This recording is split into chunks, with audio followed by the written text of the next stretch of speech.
Welcome back, week 7, B team. And of course, we have another special guest because we're the best fucking podcast out there.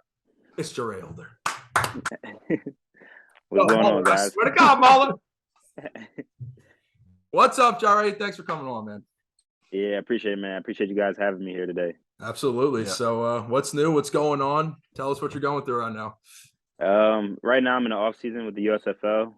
Last year I got the chance to go and have the experience down there with the inaugural season. So that was amazing. I'm on the New Orleans Breakers, so got the next season, and now it's just trying to get used to being a pro in the off season. So building my schedule around training and spending time with my family and just getting ready to get my body prepared to what it's going to go through this next season for whether it's 10 weeks or unless they add another game or something. So really excited for it though.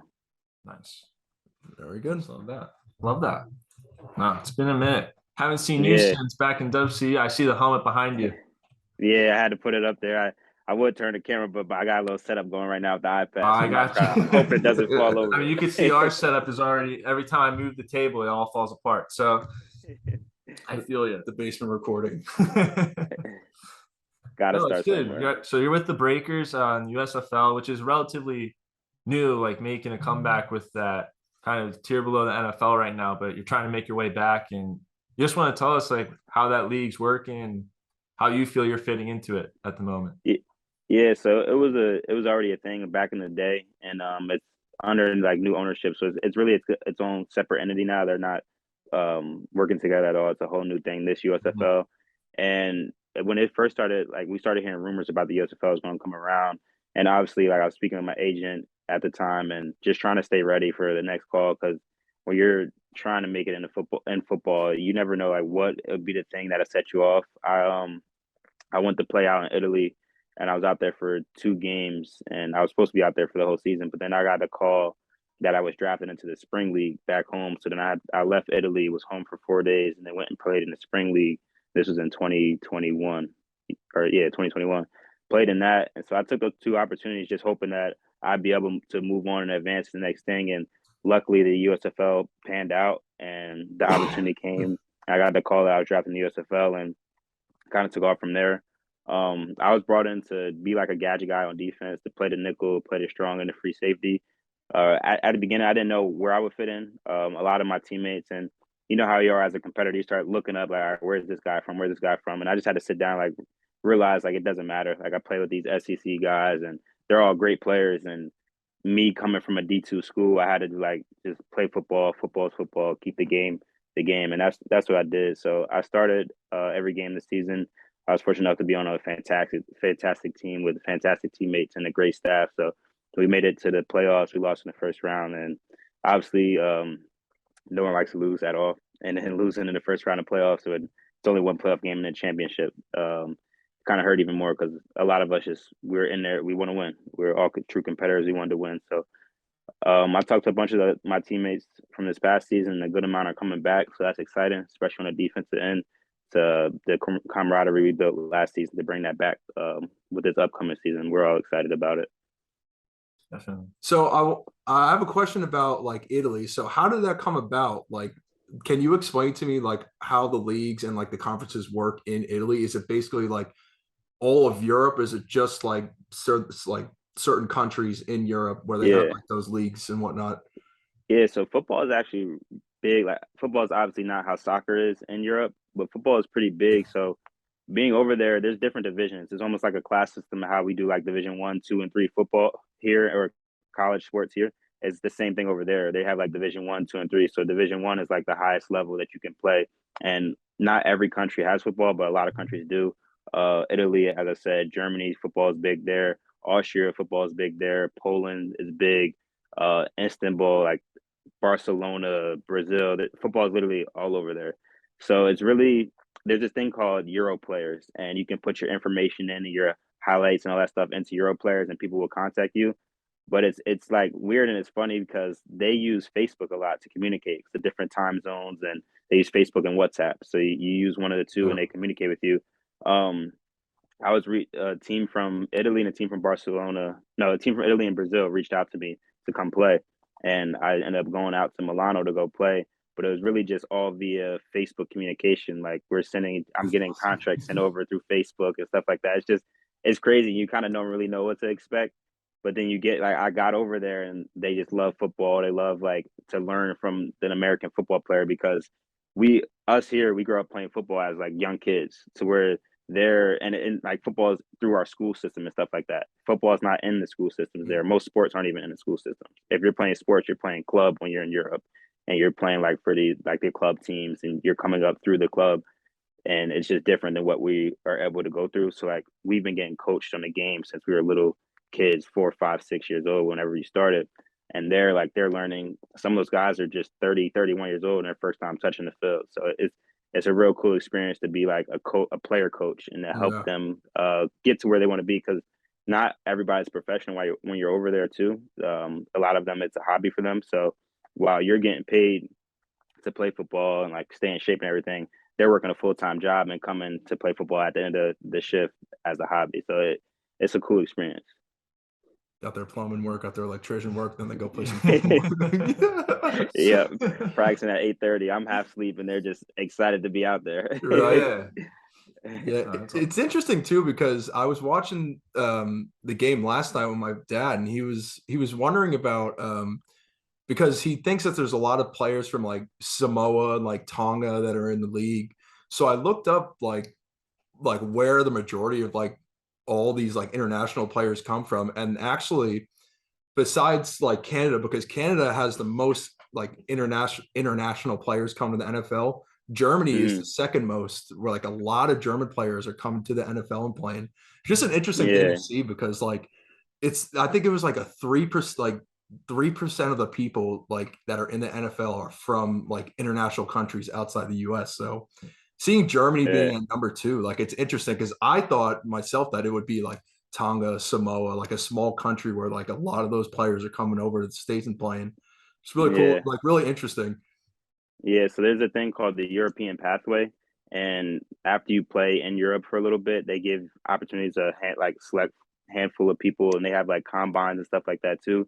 Because the NFL is doing like a really good job of building their relations over in Europe. That's why you see like the games and stuff that they're having there in Germany, Great Britain they played in. So they're trying to build up their relations over there and build up the fan base the same way that how soccer is just huge. The goal is for football to be. I don't know if football will ever be as big.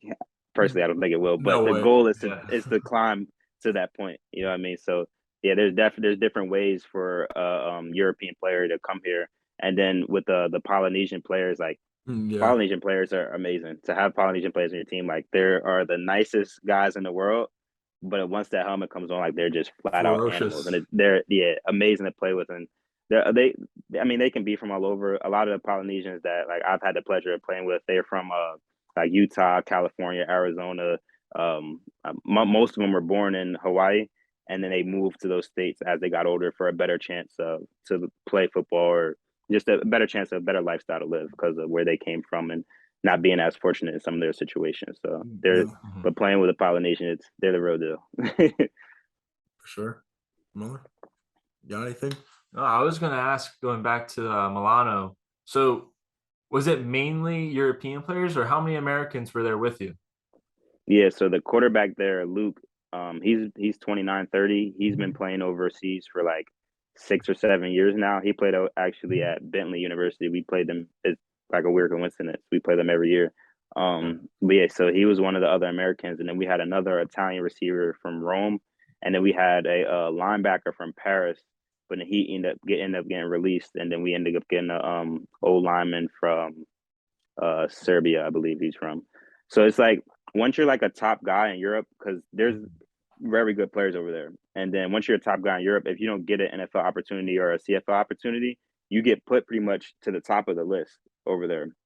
And then what the people will do is you're still technically an import if you're from a different country and you're playing for like an Italian team. You get paid as a professional now, and then you get brought up. You're treated just like a professional the same way an American is brought over, and you're still technically an import, but you're not an American. Different leagues have different rules. Most of the leagues, though, like the Italian league that I played in, you're only allowed to have two Americans on the field at one time. So Wow. if you do have a team that has two Americans or three Americans, I mean, if every team that has 3 Americans, then only 2 of them can play at once. So you got to see. So some teams will bring in an extra guy in case somebody gets hurt, but most people just have 2 Americans and you play offense, defense. Like if you're on offense, you're playing running back, receiver, everything every way they can use you, they're going to use you. So when you spoke with the players that you played with in Milano, like did a majority of them have any background on like rugby at all? That's actually a great question. I never asked. I never asked. I know like a lot of them just like loved football, and Mhm. they all of them for the most part had a background in soccer though. Like they Yeah. would be messing around at practice before practice, and like the stuff that they think is basic. I'm just looking out. I'm out there in awe, like, oh my god, like you guys aren't playing college soccer, like, and it's crazy because like the age groups, like my youngest teammate when I was out there was 17, and then my oldest teammate was in his 40s. So it's just a crazy like age difference to where it's almost like an NBA where you'll have a guy in an NBA where he's just 19, fresh out of college, 19 years old, and then you have a guy like Udonis Haslem that's what 42 or something like that. Right. It's like the age gap is amazing to see, but a lot of those players that they're true talents, they just need an opportunity to come play, and whether it's CFL or playing here. Yeah, no, definitely. Yeah, I mean that's a pretty cool experience though. So was that like your first time like out of the country being in Italy? I've been out of the country for like vacations and stuff, but mostly just like the basic resort Yeah. kind of vacations. This is my first time like living and indulging in culture. Like I think that's the best thing. That's one of the best things that happened to me in my life, to be able to learn and try to adapt and tweak things, that because we're all raised into our ways and sometimes we get stuck in our ways, and other societies have different ways that they do things, and it a lot of time like from America to Europe, a lot of times the stuff in Europe is a little bit better than what the way we do it. So going over and learning how they do things and just the difference in culture, it was cool to see, like, to not go over there with a big head, but to go over there with an open mind and kind of learn different ways they do things. Like grocery shopping is the biggest thing I always talk about. Like when we're here, we go to Costco, we go to Sam's Club, we load Mhm. up our groceries, get a whole bunch of groceries. If you do that in Europe, half the stuff's going to be bad because there's not as much preservatives and stuff in it. So like I had to learn, like if I'm grocery shopping, I grocery shop for 2 days, 3 days, get what I need, and then when I have to go back, I got to go back in 2 or 3 days because this everything's fresh. Yeah. Yeah. It, food in Italy is Oh, you different. already know. Yeah. It's different. So One of my yeah, roommates, he's from Rome. So uh, when I was living with him over the past 8 months, that was the one uh, thing I learned: just grocery shopping the way he would do it versus how I would do it. I would have all this food, and he'd come out of the yeah. store with like 3 boxes of pasta, a bunch of jars of stuff that he got from the person behind the counter, and he's like, "Oh, we're gonna eat well this week." I'm like, "Bro, you're gonna have to go back in 2 days." Yeah, But no, it's an experience. Italians are cool people. for sure. Not Over this there. one, Not me. No, I'm the fake Italian man. You're We an get American Italian. we get the gabagool and the galama. That's it. but oh man. So coming out of Westchester, were you in the COVID year? You were with me, right? Yeah, everything like shut down. Yep, Yep. So you and I both had the great experience of going through COVID trying to find a spot. for sure. I mean, I'm sure it was similar struggles for you, but like what was that process like for you? Trying to find a Yeah, spot, keeping fit, finding training. yeah. It was crazy because like you start seeing stuff on the news, and I played in an All-Star game in Hawaii, and you're seeing stuff on the news. They're talking about like COVID spikes are going up, like maybe people should wear masks on airplanes, and I don't know. They're saying like I don't know how travel is going to go. And I came back home at the time. I was training down in McKinney, Texas, Mm. and like you keep seeing more and more stuff. And then I got home. I'm home from McKinney for about 3 weeks to a month, maybe. The Buccaneers safety coach, he flew up to Westchester. We had a private one-on-one workout and things went well. We had a conversation. He said, like, just explain like the game and how the NFL works. Like, the DB coach could love you, but there's a whole business side to it. So it doesn't really matter. You can be the best, not the best football player in the world, but if you're the best, you're gonna get picked. But you can be a really good football player, and the coaching staff likes you. But there's a whole business side and other people making decisions that they're gonna get the guys that they want. So he explained that to me. But then going down the line, that very day or day after that, he left from that private workout. The whole NFL shut down. So when they shut down, there's no communication. So my agent isn't hearing anything back from teams. I'm not hearing anything back from teams. Teams don't even know like the next steps that they're about to take and what to go on. So luckily, I was fortunate enough to have a gym in my parents' basement, and I was just training at home in the basement, just doing the best I can, getting outside whenever I could get outside, and just doing everything I can to be ready if the time would call, like if I was to get a call. And leading up to the draft, text messages, phone calls from like scouts, head scouts, different coaches, the defensive back coaches. And I mean, the draft went by. I didn't, obviously, like I'm here now, I didn't get taken. It's like that's just another like hard time. And then it's like, okay, what can I start doing now to keep myself ready? Like, is it going to happen? Because I had friends that got calls and got signed by teams, and before they got to camp, they got cut by the team, so they got no chance to prove themselves. Got released just because the NFL decided they wanted to go with less people to bring into camp. So like everybody, so many people had tough times with it. Like I'm not the only one that went through it. I'm just one of the other guys. Like you said, you went through something very similar. So I'm just one of the guys that had to deal with it. It definitely sucks coming out COVID year, but I think it makes an awesome story that when I eventually do get my NFL chance, and it'll all be part of a really cool story that just got to stay the course for. Yeah, I'm sure. I mean, I probably watched 3 of your huddles this morning, just watching highlights, picks, like everything you were doing on the field. I mean, that time's coming. So Appreciate my it, question for you is, like, who do you compare yourself to in the NFL? man. Two of my favorite guys I like to watch are Tyrann Mathieu and Buda Baker. Okay. I was always a fan of Tyrann Mathieu. Just I watched him in college a lot. I was a punt returner too in college, so watching him return the ball or punts, whether it was a punt or a pick, just everything he was able to do. I always kind of wanted to emulate. Like he's not a really big guy. I'm probably a little bit bigger than him, so he's not a real big guy, and he plays with the most heart. He's one of the hardest hitters on the team every single time. Like he just goes out there and balls and does his thing, and that whole honey badger don't care, like that mantra he carries with him, that chip he carries with him on his shoulder is something that I want to emulate and kind of follow out there. And then Buda Baker pretty much could say the same thing about him. Like Buda Baker might be even bigger hitter than Tyrann Mathieu is, and Buda Baker can play in the box, in the post. Just he does everything the same way Tyrann Mathieu does everything. So those are two people that I compare myself to. Even this past season, like they put on the film in this past season, I have film playing nickel, playing strong, playing free, playing a little outside backer. I can do a lot. So those are some guys that I'm only 5'10", 200 pounds, so smaller in terms of being an NFL and just being able to be like a gadget guy, like they can plug anywhere and just make everything right. Yeah, for sure. And that was one thing I noticed when I was watching the games. No matter where you were on the field, you hit guys so hard. Like, is that something you've always had in your game, or is that something you've added over the last couple of years and through I college? think I might have been I might have been a harder hitter, honestly. When I was a little kid, I didn't think about any like not that I think about stuff now, but I really just didn't care about anything. I was a little kid. I'd run through a wall in a heartbeat just because the wall was there in front of me. And like now, like you learn tackling techniques and like right foot, right shoulder, having your body positioned the right way. And you start to learn the better habits and how you should do stuff and how you should tackle. So I've always had that hitter side to me. Always, I love contact. When bigger dudes try to block me and stuff, I'm always going right after the contact. So that's always been a part of my game. I love that. So when you're younger, at least for me, like I think everyone can say this, like growing up into it, like playing football, like everyone wanted to play offense. They either wanted to throw the ball, they either wanted to run the ball, or they wanted to catch the ball. So for you, Sure. when did you realize that like instead of offense, you like defense more and that you were better at defense? I haven't realized yet. No, I'm Be kidding. No, like I'm that, kidding.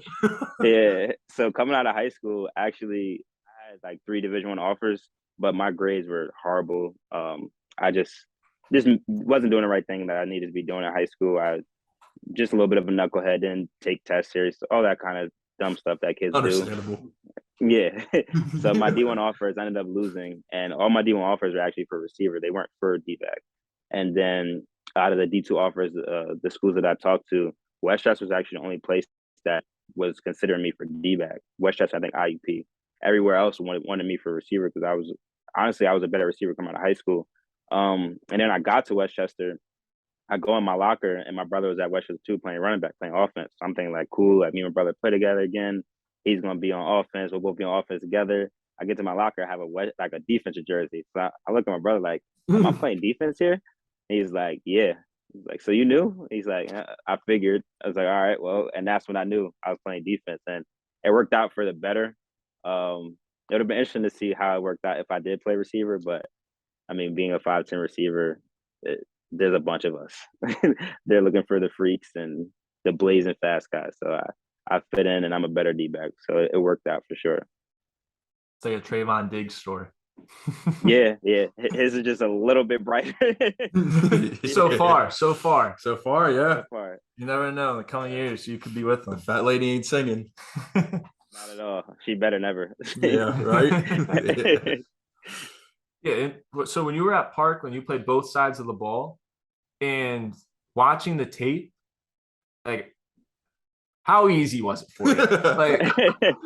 Like was it really that easy?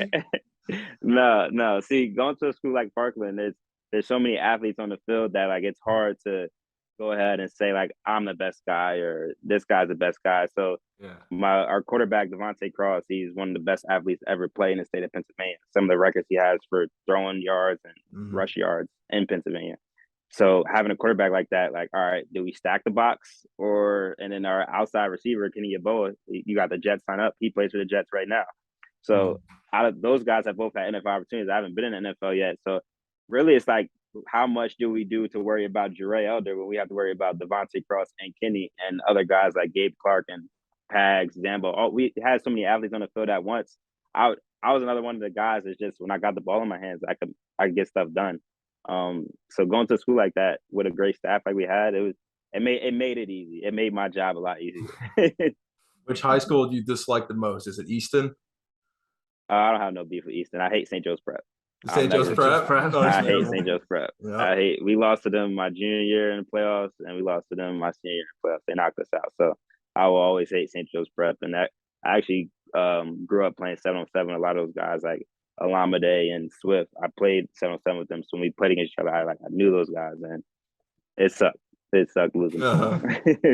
So did you only play football in high school? Did you play basketball at all? Did you play baseball? I played basketball. I stopped after my sophomore season. I stopped playing. Our high school basketball team was really, really good. You guys are from the area, so they were really, really good, and they were tall. They were just all shooters, could all handle the ball. And I would have got a little bit of play time. Like maybe my senior year, I would have got a little bit of garbage time. But I was like, you know what? I can work, make a couple bucks, and I can work out and stay in shape for football season. So that's what I decided to do. But the 7-on-7 team that I just talked about, I traveled a lot with that. So we had tournaments in like Ohio, Jersey, Delaware, Maryland. We went out to one in Vegas. So I traveled a lot with that. That's what that kind of kept me busy in the off season. Parkland was good at literally every single sport. I can't think of one sport that they weren't good at. Oh no, our best team volleyball. Yeah, dude, stop. Girls they were volleyball. Good at volleyball. Yeah, our best team. Girls volleyball is our best team. And men's volleyball, dude. I played against yeah. those guys like Hillman, Stout, like Jack, Bryce Galloway. Dude, they're beasts.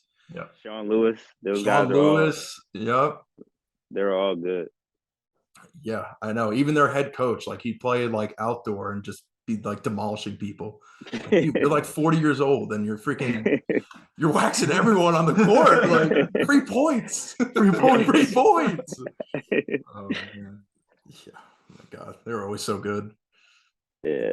It's such a big school, so many people to pull from. So yeah. It makes it a little bit easier. Like us and like North Penn are just both the schools are huge. North Penn's really good at everything too. Like that's another school that's huge. I think their school is actually bigger than Parkland is. It might, actually might be. Yeah. The one thing about Parkland though, especially for football, is that the worst part was that you guys would come in on Friday looking like Ohio State and play like Ohio State. And then Saturday, all the Penn State fans would show up to watch them play against Ohio State, and Ohio State would play like Ohio State again. So it was like constantly just rubbing in every Pennsylvania person's face that like Ohio State is good. Yeah, but half of Parkland is Penn State fans too. So that's the thing. Yeah, it's crazy you guys are allowed to wear those. All right, I have one last question because I'm just curious. So, who is your football team? Who do you support? See, that's a tough one. I don't actually have a favorite team. So I was born in Plainfield, New Jersey. A lot of all my family's from Jersey. So my parents are Giants fans. A good friend of mine plays for the Giants, but my cousin plays for the Eagles now too. So I was just at the Eagles game this weekend. I'm cheering for both teams right now. It sounds crazy, but I want to see my guys do well. And then Kenny's on the Jets. I have another cousin on the Saints, and I've just playing football now for so many years. I have friends that play for like all over.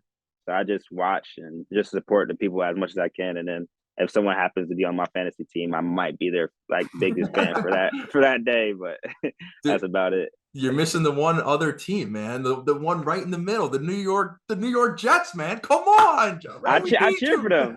I cheer for the Jets every once in a while. Dude, I cheer for Kenny. See, Kenny, listen, Kenny had some big plays. Like he when he was on the field, he definitely made the most of it. Because I remember the one play, it was like a 3rd and 18. I think it was Zach who was throwing to him. Got it like I think it was a post right up the middle. Hey Kenny, I was like, let's go. I guarded him in basketball. Like, come on. I hope he sticks up there and they keep him on the active roster because I know early in the year he's bouncing back and forth and he definitely deserves it. He works harder than damn near anybody. So it's cool seeing him play because he's like, it's going to sound weird calling a 6'5" guy my little brother, but that's like a little brother to me. So seeing him get on the field and make shit happen I love seeing it. Yeah, he's a good athlete, man. Even in basketball, like we would play. What was this tournament? Stellar. I think it was a Stellar basketball tournament. Like the one game I was guarding him, it was like, dude, like this is pretty cool. Like this is a really good athlete. Like not only in basketball but in football. Like just to see like his skill set between the two, like it was pretty cool to see. Sure. Yes, you have a question? Yeah, anything, guys? Nah, not really. Good. All right. Well, I'm good. I got all my questions. You good? I'm good. I'm good. You good? Word. Yes, sir. Appreciate you guys, man. Jarey, thanks for joining us, man. It was awesome. I wish you the best for sure. You're an awesome dude. Yeah. We'll see you on Sunday that. Soon. Got to make it happen. Absolutely. For sure. But thanks, Jarey. We'll catch you, my man. Thanks again. Yeah. Have a good one. All righty.